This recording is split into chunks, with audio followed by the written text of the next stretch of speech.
Good evening and thanks for joining us. I'm Guy Atchley. And I'm Stella Inger. It's not just dangerous, but costly and traumatizing for victims. Swatting and doxing. Swatting is when a false report is made that's serious enough the SWAT team is called in. Doxing, derived from the word documents, is leaking somebody's personal information on the internet.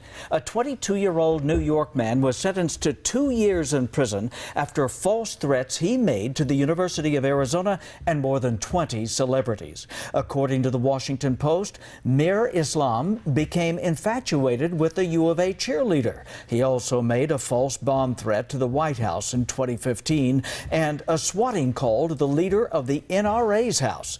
Islam was arrested on other fraud charges in 2013. His attorney had asked for credit for time served and says Islam had mental health issues. KGUN-9 on your side's Whitney Clark has more on what happened here in Tucson.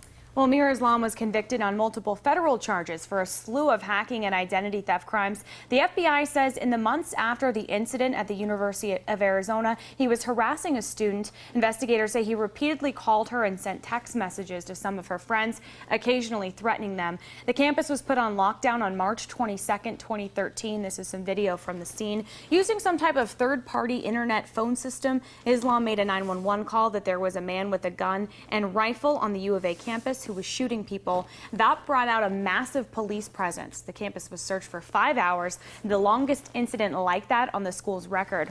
While FBI investigators couldn't give us very many details, Islam has no real connection to Arizona and lives in New York. They say somehow he made contact with the U of A student online, which is often how swatting calls start. Most swatting calls will take place on online gaming rooms, and it usually results in because of someone they're mad they could lose the game, they're being bullied, and then they obtain some personal information from those individuals in the online gaming rooms, and then they create a swatting call. Swatting is not common here in Tucson, but the FBI does take it very seriously. A U of A spokesperson told me that the cost of responding to those false reports Islam made in 2013 ended up costing about $40,000. Those costs were split between the responding departments. Guy, Stella. Whitney, thank you.